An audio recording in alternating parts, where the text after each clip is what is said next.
Bonjour et bienvenue sur Technapa, la Tech à Papa. Alors, j'ai ressorti l'Avoron, ça fait un petit moment. Je vous explique pourquoi est-ce que ça fait un petit moment. Parce que j'avais commandé des pièces, donc j'avais commandé un kit CNC et en fait, il y avait une pièce qui me manquait dans le kit CNC et donc je n'avais jamais su terminer quelque chose quand même d'important, puisque c'était au niveau du Z-joint. Donc, je n'aurais pas pu faire monter mes axes si je n'avais pas terminé la construction de ce kit CNC. Et voilà, la discussion avec la marque a pris un petit peu de temps avant qu'ils admettent qu'il manquait une pièce au kit, et donc j'ai pas su le continuer. Alors, quelque chose que j'avais dit dans l'autre vidéo, et finalement j'ai changé d'avis, je vous montre ça. J'avais d'abord pris, j'étais parti sur l'idée de mettre un Nomi, c'est un petit écran comme ceci, donc un petit écran qui donnait des informations pour venir mettre ici dessus. Mais finalement, j'ai réfléchi, j'ai discuté avec quelques personnes et il se trouve que c'est manifestement pas une super idée de venir remplacer ici le ventilateur, enfin de venir en fait mettre un écran devant le ventilateur. Ça occasionne plusieurs soucis. Alors il y a débat, mais moi j'ai pas voulu prendre le risque. Je voyais pas cette amélioration comme indispensable. C'était fun. Alors le Gnomi, si vous savez vraiment pas ce que c'est, j'avais fait une vidéo sur la Bamboo A1 avec le petit Gnomi. Voilà. Ici, je l'ai pas fait. Donc je suis reparti sur le Stealth Burner classique avec le Clockwork classique.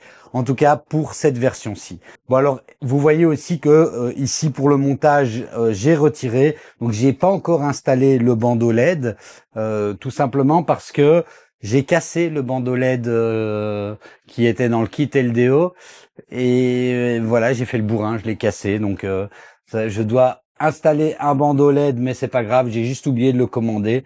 Et je m'en suis rendu compte maintenant en refaisant la vidéo. Donc, mais bon, c'est qu'un bandeau LED à mettre et à brancher. Pas de truc vraiment fabuleux à voir de ce côté-là. Donc maintenant, on est sur une étape un petit peu plus logicielle, puisque l'idée, alors avec le gros stress derrière, l'idée, ça va être de venir mettre en route tout ça. Et flasher le firmware, le configurer, enfin voilà, faire la calibration de notre imprimante, des courroies, etc.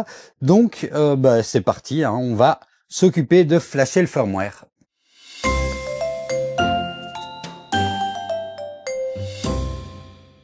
Bon, alors ici, j'ai plusieurs possibilités pour réaliser ça. La première possibilité que j'ai, c'est de venir suivre la documentation de LDO. Alors, c'est probablement ce qu'il y a de mieux. Et la seconde possibilité, c'est de venir suivre la documentation officielle de Voron Design.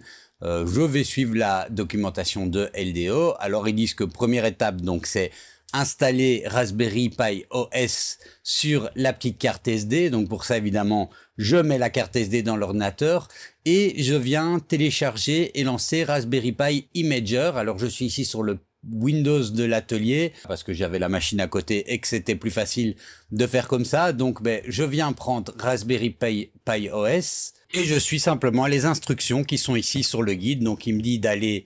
alors il me l'a mis en français, j'aime pas trop ça. Mais alors, c'est pas tout à fait exact dans cette version-là. Donc, je viens d'abord choisir le Raspberry Pi 4 et puis je viens choisir l'OS. Dans ce cas-ci, c'est Raspberry Pi OS.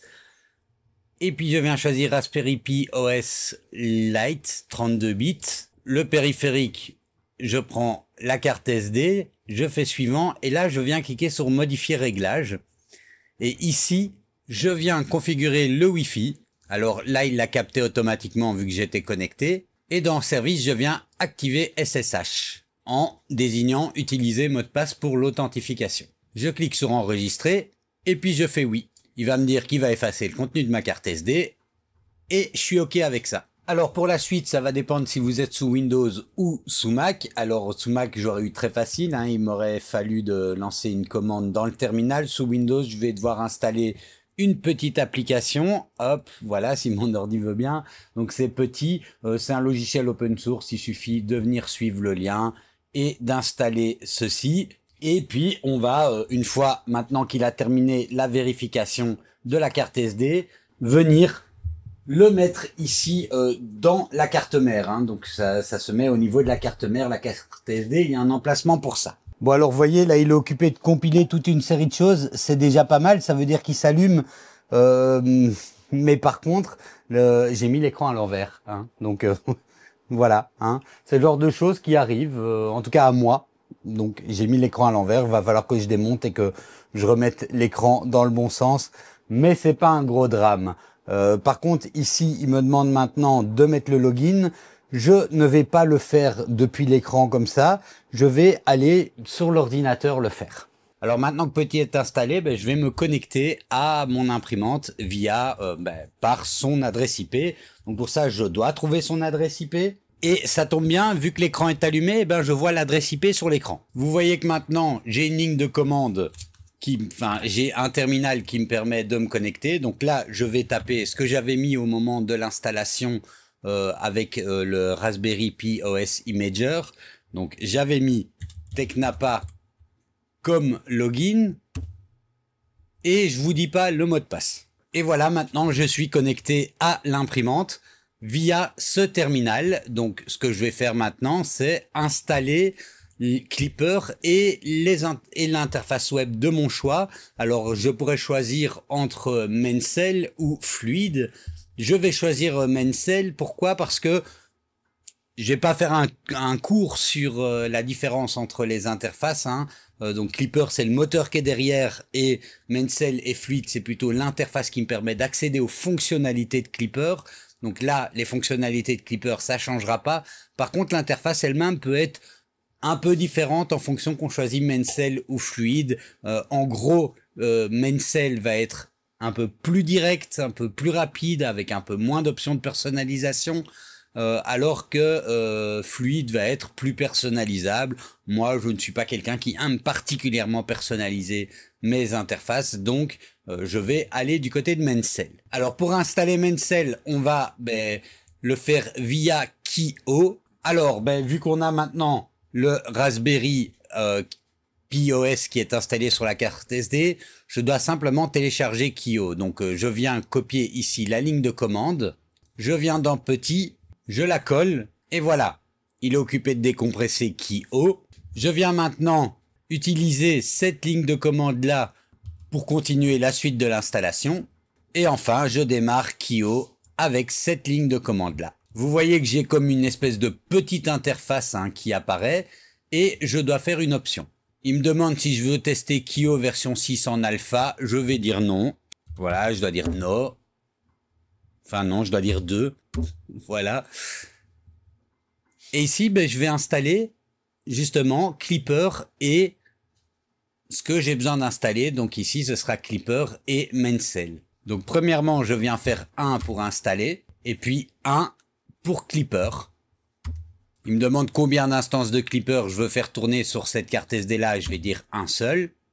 Et là, il l'installe. Alors maintenant que c'est fait, j'installe Moonraker. Moonraker, c'est un serveur d'API qui va en gros me permettre de pouvoir plus facilement faire les mises à jour, etc. depuis l'interface directement de Klipper, donc à travers l'interface Mencel, si vous avez bien suivi. Donc voilà, c'est quelque chose que je vais installer. Ensuite, l'interface de mon choix, donc Mencel ou Fluid, dans ce cas-ci, ce sera Mencel. Et enfin, la couche qui s'appelle Klipper Screen, qui permettra de gérer les contrôles tactiles sur l'écran de l'ordinateur directement. Et il se trouve que c'est chouette, puisque je ne vais pas devoir démonter l'écran, puisque manifestement je l'ai pas monté à l'envers. C'est juste que c'est comme ça et qu'après il faut venir éditer un petit fichier pour pouvoir venir permettre l'affichage dans le bon sens. Donc voilà, là je suis content, mais c'est possible que via Klipper Screen, donc on a quelque chose à venir modifier. Donc pour ça, je dois retirer la carte SD et venir modifier le petit fichier dans boot.config.txt, /config.txt. Voilà, vous m'aurez compris. Et venir modifier ceci. Donc je vais suivre ceci. Ah vous voyez, c'est ça le souci que j'ai eu. Alors voilà, vous voyez, j'ai l'interface Klipper. Donc ici, on a terminé avec les installations via Kiote. il y a l'interface Clipper, mais évidemment, il y a une erreur parce qu'il faut faire des configurations encore. Et puis surtout, maintenant, je vais retourner l'écran, comme j'ai dit, et heureusement, pas physiquement, mais via la modification. Donc pour ça, j'ai besoin de reprendre la carte SD qui est, alors je dis une petite erreur, c'est pas la carte mère sur laquelle on met la carte SD, mais le Raspberry, hein, mais on se sera compris. Donc ici, je suis sur la carte SD et je dois venir ouvrir ici ce fichier config.txt. Et ici, en dessous de la section All, je rajoute ceci. Alors, je l'invente pas, hein, ça se retrouve dans la documentation ici, voilà. Je sauvegarde et je remets la carte SD et je reboot. Bon, voilà, il est dans le bon sens. Par contre, j'ai pété le cache de l'écran en voulant remettre la carte SD. Bon, voilà, je le réimprimerai, puis je réimprimerai en rouge. Ce sera plus sympa. Bon, me voilà de retour sur l'ordinateur. Et maintenant, a priori, je peux accéder à mon interface Clipper en tapant simplement l'adresse IP. Et vous voyez, j'ai mon interface Clipper qui fonctionne. Alors ça fonctionne, enfin, je suis connecté à la machine. Alors ça fonctionne pas encore, évidemment, puisqu'on n'a pas encore vraiment configuré les choses. Et c'est ce que je vais faire maintenant. Alors je pourrais configurer manuellement ici, comme j'utilise un kit et que j'ai finalement pas modifié des choses fondamentales sur le kit, je vais partir du fichier de configuration de base de LDO et après, à l'utilisation, j'affinerai ou je modifierai. Donc, on a ici dans la documentation le fichier de configuration préfet. Je viens dans l'onglet machine et je viens uploader le fichier de configuration que je viens de télécharger. Et je vais le renommer printer.cfg. Donc celui-là, je rajoute un bac derrière. Et celui-là, je l'appelle comme ceci. Et ensuite, je vais redémarrer le firmware. Alors là déjà, ça fonctionne mieux, mais j'ai des choses à spécifier. Déjà, premièrement, je retourne dans machine, je viens dans printer configuration, et là je vais chercher MCU. Et je vais venir mettre le numéro de série, enfin le serial. Donc je viens ici dans Device, alors je dois trouver deux numéros de série, hein, un pour la Léviathan et un pour la Nighthawk. Alors désolé pour le son, hein. Donc on va dans Device en haut et on vient cliquer sur Serial et là on a le numéro de série. Alors celui qui inclut le RP2040, c'est pour le Nighthawk. Vous voyez ici écrit NHK et puis l'autre, c'est pour la carte mère, la Léviathan. Et voilà, j'ai maintenant un système qui fonctionne, hein, qui est activé avec des fichiers de configuration de base que je pourrais, si j'ai envie, développer, exploiter, en tout cas améliorer. Donc ça, c'est moi qui verrai pour plus tard. Je peux venir ici dans mon panneau de contrôle et je peux venir déplacer, mais pour tout ceci, là maintenant on est plutôt au niveau du Clipper et j'avais fait une vidéo sur Clipper, hein, je vous montre ici. Vous pouvez aller la retrouver pour voir comment est-ce qu'on gère ça, comment est-ce qu'on utilise cette interface. Je peux par exemple venir ici faire un homing et voir si ça marche. Et là, je me rends compte que ça fonctionne pas. Vous voyez, ça a cogné. On le voit ici à Not Trigger on Stepper X After Full Movement. Donc, ça veut dire que j'ai un problème avec le end stop de l'axe X. Et donc, je suis allé vérifier et effectivement, il n'était pas branché comme il devait. Donc, c'est bien ça aussi. Hein, faut faire ce genre de petits tests, hein, vérifier, monter en température, diminuer la température, utiliser le mouvement de son imprimante, faire des homing, monter, descendre. Si j'essaye de faire un Z, bon évidemment là il me dit que je dois d'abord faire mon homing. Et maintenant que j'ai refait mon homing et que j'essaye de monter, vous voyez, il monte bien sur ces quatre axes en Z. Et je peux le faire redescendre également. Bref, dans toutes les directions, il bouge correctement avec les commandes de Clipper.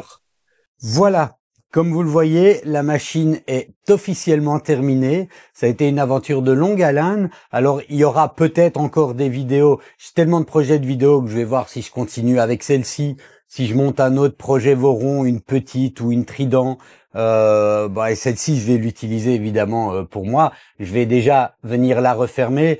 Peut-être que je ferai des améliorations, des nouveaux modes dessus ou autres, mais voilà, je suis content d'avoir enfin pu finir et terminer cette Voron.